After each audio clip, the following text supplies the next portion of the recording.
Ciao, ciao, ciao. How are you, six-figure wedding and event pros? Last day of the month, Felici Friday, April 30th. I cannot believe we're 4 months uh, through the year, right? We have 8 more glorious months of 2020 wonderful ahead of us.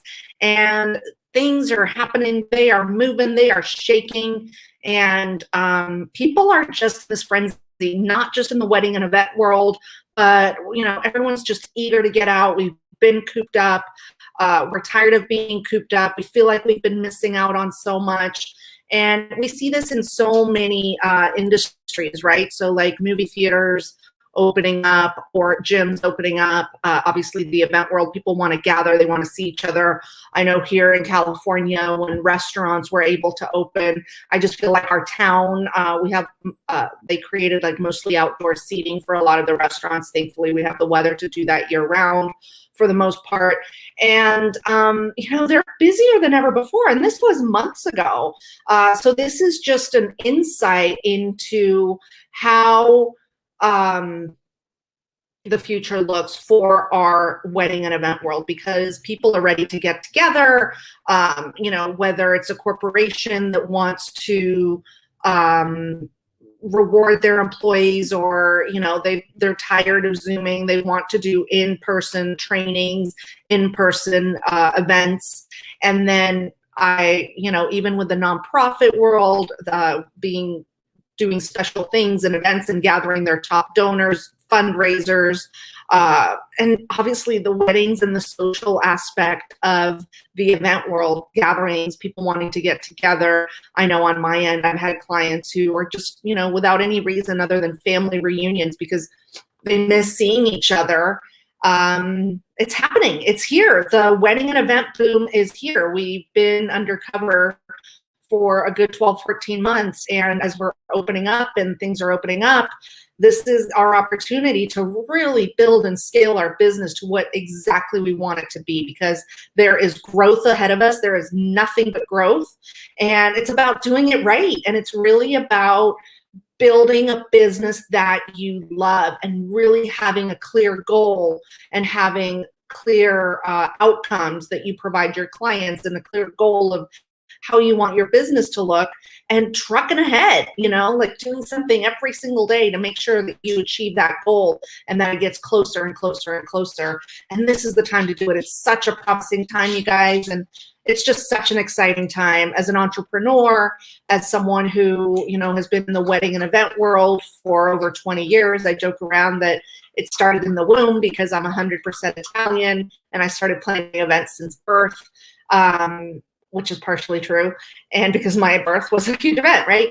And yeah, it's just super exciting. And there's so many strategies and so much that goes into being an entrepreneur, much less adding that creativity factor. So many creatives in our industry, in our businesses, wedding and event professionals. And, there's just all these dynamics and all these moving parts and all these creative ideas, and overwhelm sets in. And what do I need to do?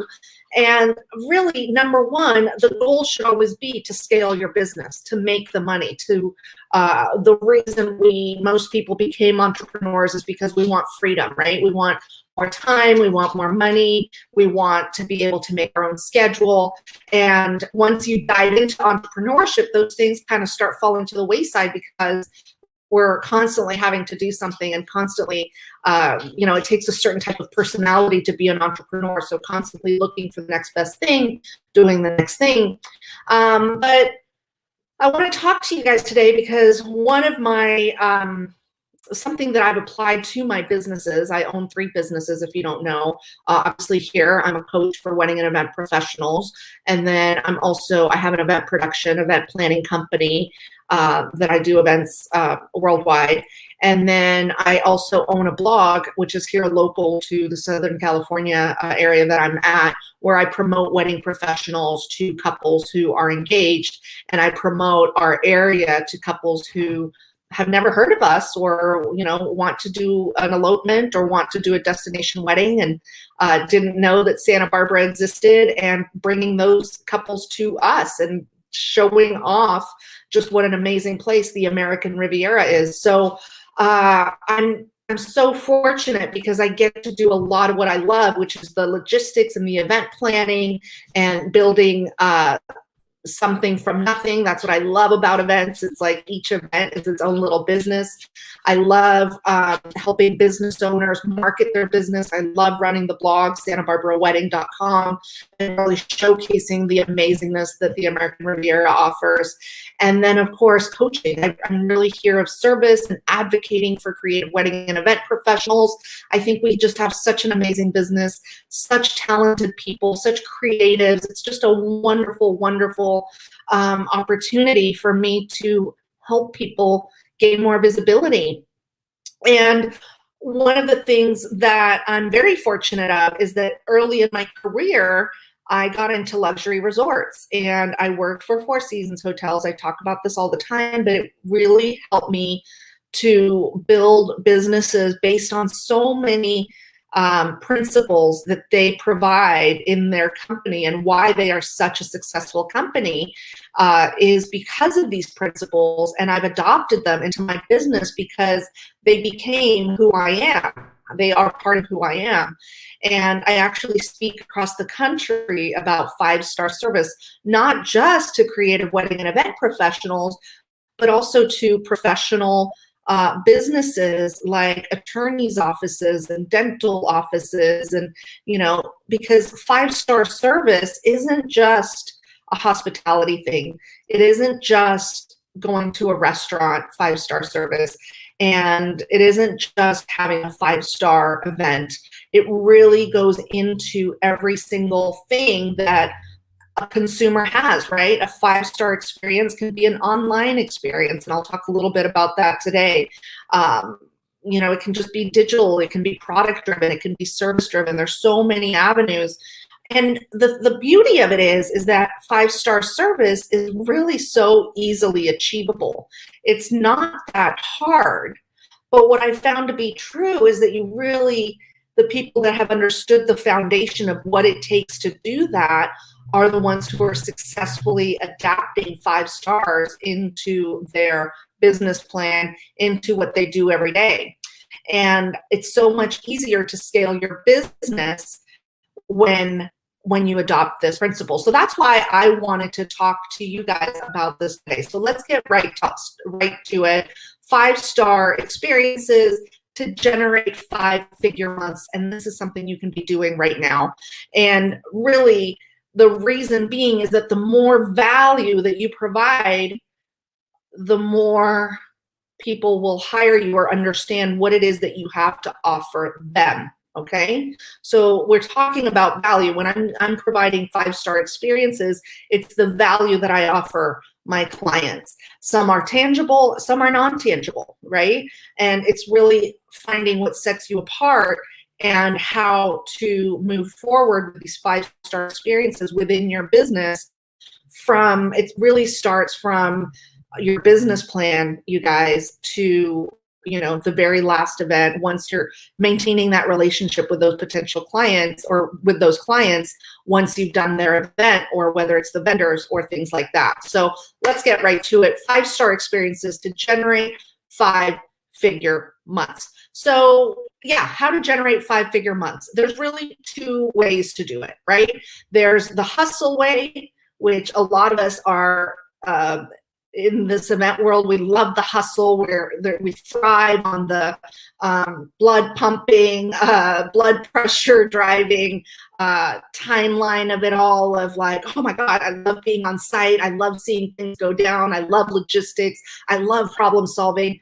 So being in hustle is very, very much in our nature, right? Where we love how our heart beats a little bit faster as it gets closer to getting ready for the event. The caterer who's in the back and they're plating up because dinners are going out, or the floral designer who has to put those finishing touches on the table because guests are about to walk in.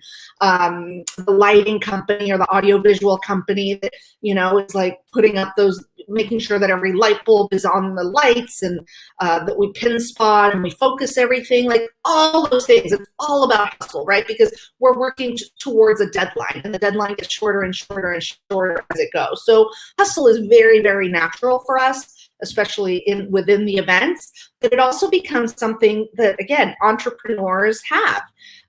By hustling, I'm talking about getting those to-do lists done. I got to be busy. I got to be busy. I got to do this and that and here and there.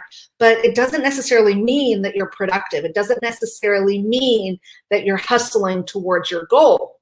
And if you didn't watch my video in my private Facebook group yesterday, join the group, and I talk a lot about that specific thing, right? Why you need to have goals and achieve goals. The other side of hustle is the flow. It's the calmness of it, right? And so we hustle so much in our event world to really get to a place of flow where things are smooth sailing. You know, I live here in Southern California, and I always compare it to surfing, what we do, because the hustle is when you're paddling out, it's an awesome, epic surf day. The waves are great, and you're out there and you're hustling. You want to get those waves, and the better the waves, the more you have to hustle out there, the harder it is to paddle out, the more exhausting it can be. Once you can, so, and that's great, you know, that's part of the business, but then you turn your board around, and then that's when the flow happens, right? There's still a little bit of hustle, like the home stretch of looking back from the board, seeing that wave coming, timing it, paddling so you're right in front of that wave, popping up on your board. The hustle ends, and then that's the flow. That's where you enjoy the journey and all the work that you've done to get out to that point, to get you back to the shore and enjoying that ride, right? Enjoying the surf. And then you do it again, right? You turn around, you paddle back out, and that's what events is really, right? I've been in events for a very long time. I used to be in food and beverage. I used to want to be a chef. Like, we're just driven in our personalities to do these things.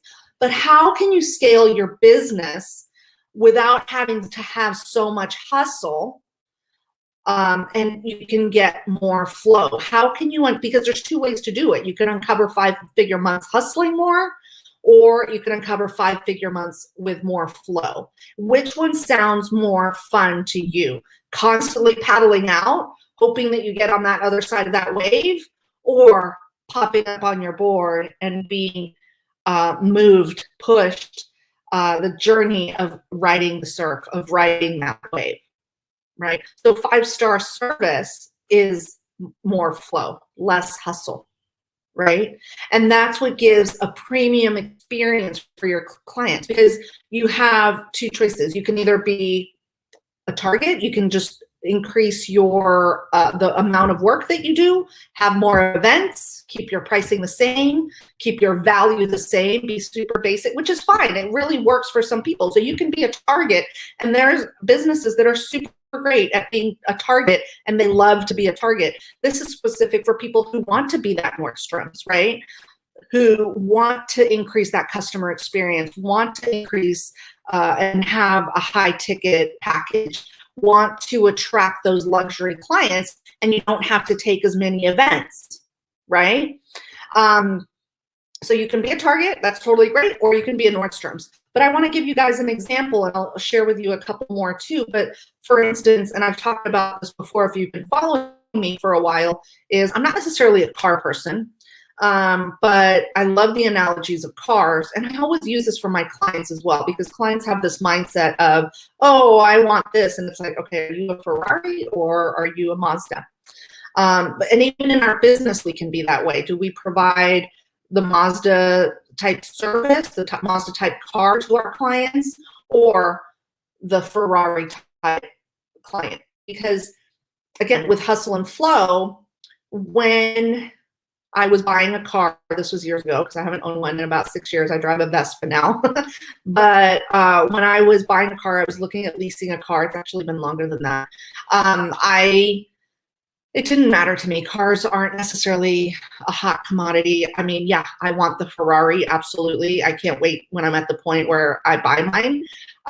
But for now, for me, the priorities were something reliable, something affordable. The biggest priority was I want it to be gray because I don't want to have to wash it all the time.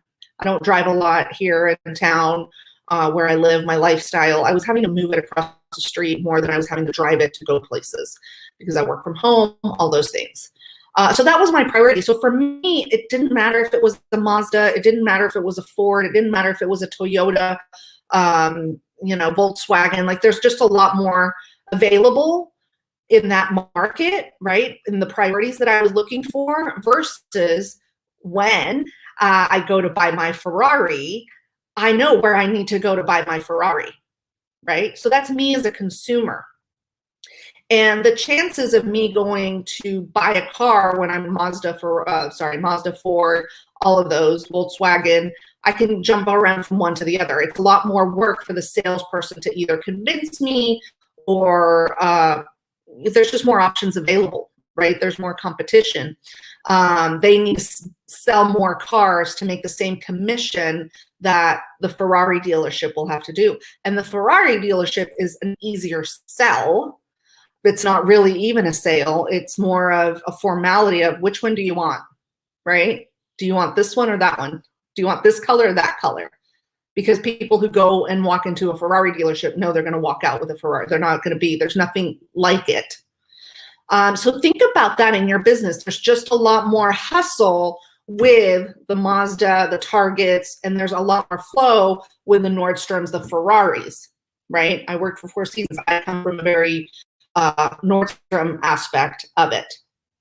And there's the time comes, and this is a lot of what I coach about, is that a lot of creative wedding and event professionals, they started their business, they're hustling, and they realize, gosh, I really want to up level.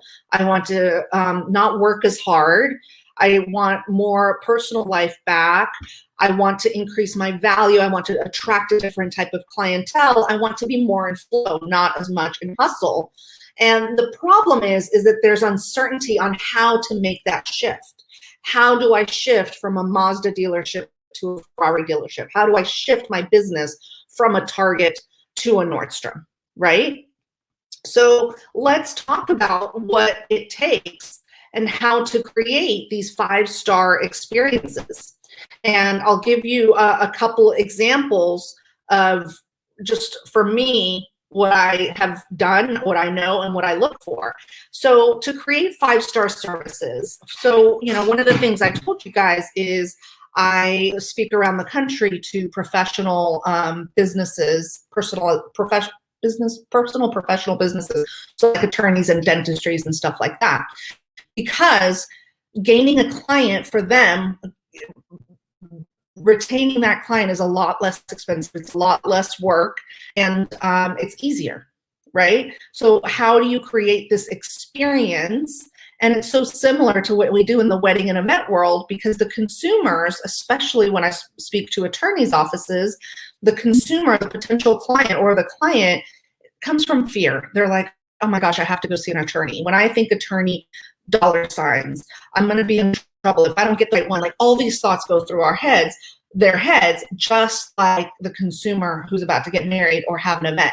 It's something that's foreign to them. They don't really understand it. They know they're going to have to shell out money. And one way to create 5-star service is really from, like I said, your marketing, right? Like really buttoning up your inquiry process, really having those systems and processes. When I was opening up hotels and working in luxury resorts, SOP, SOP, SOP, that's number one, standard operating procedure. That is the priority right there. Creating a standard operating procedure. So that's your first thing, is what is your standard operating procedure? What is your level of service? Where do you want to be? And like I said, Target, great. Nordstrom, great. They're completely different in the level of service that they offer and the value that they offer. So coming up with what that is number one, really having a decision and clarity on that. And then number two is standard operating procedures. Great. What is that going to take? So for instance, when I was talking to this attorney firm, they had negative reviews, like all on Google. So negative, negative, negative, negative, which, yeah, there's people who are bitter going to see attorneys' offices, right? There's already this negative connotation. Just like couples want to get married. Like, when I say weddings, the price doubles. So how do we flip that? It's about flipping that experience, right? It's about building that trust. And for this particular attorney firm, and I called them out on it when I gave the presentation, like they had reached out to me, they wanted me to come out there, we made an agreement, great. I emailed them, I'll see you at this time at this place, great. Great, that was it. I walk up that day to go give my presentation. They weren't expecting me. There was no one at the front desk. I had to wait for a couple minutes. When I said who I was, they weren't even expecting me. They left me standing there. They walked away, and then they came back. I didn't know where to park. So just that experience, and we're talking about first impressions, you guys. You really got to button up your first impressions. And just that experience within the first 3 minutes will create a value perception. So goal number one, what is your goal? What do you want to do? Standard operating procedures, and then that execution. Sharing that with your team. Understanding what the value is and why. I always talk about, I love the lemon seed story, and I had that on one of my webinars. I actually emailed a replay yesterday. If you guys haven't seen it, please watch it because it's so valuable. And I call it my lemon seed story, right? So I worked for 5-star hotels and resorts. And one of the first things that I learned is that they cut the lemon seeds out of the lemon wedges. Why? Because so when the person who's drinking the iced tea or drinking the lemonade squeezes their lemon in the glass, the seed doesn't fall to the bottom and they don't suck it up with their straw. Now, is that a huge inconvenience? Not necessarily. Is that a noticeable difference? Maybe when you get that lemon seed in your straw, you're like, oh man, and it's sitting there, especially as a woman wearing lipstick, like, right? So just those touches, like really thinking beyond, how do you apply that lemon seed story to your business? How could that experience of going to that attorney firm have that lemon seed cut out of it? Because it was nothing but lemon seeds that I was getting. And then from there, training your team, training yourself, holding yourself accountable to those standard operating procedures, training your team, and how do you hold them accountable to those standard operating procedures, right? And that is the 5-star experience, the white glove experience. And again, I come from hospitality, even when I waited tables, right? What is 5-star experience? Well, I'm very knowledgeable of the menu, and I'm the waitress taking your order, and I know what's going to complement that meal, whether it's wine, whether it's a side dish, whether it's an appetizer or dessert, creating the whole experience, not just being an order taker. Not just saying, oh, okay, great, you're gonna have a cheeseburger. Oh, okay, great, you're gonna have that. It's like, oh yeah, that cheeseburger is delicious. I like da-da-da on it if you like that. And you know what? A nice cold beer might really hit the spot. Boom, done. I've created an experience for someone, not just serve them a burger. Does that make sense? And then anticipating, again, going back to my roots of hospitality. I can't stand it when I have my coffee in the morning at a restaurant and they bring me the coffee. They're serving coffee to everyone. You guys know, if you're a coffee drinker, what it's like. Like, you want your coffee ASAP, and as soon as you get it, you want to take that sip. There's nothing worse than being poured a hot cup of coffee and there's no cream at the table. There's no spoon to stir the cream. There's no sugar. And now I have to wait for that, and I'm watching this cup of coffee get cooler, right? So anticipating needs, because then you have to modify what your standard operating procedures are for your clientele so that they have this proactive experience. That's the value. That's the 5-star service. Not having to wait for ketchup and mustard and watch my cheeseburger get cold, right?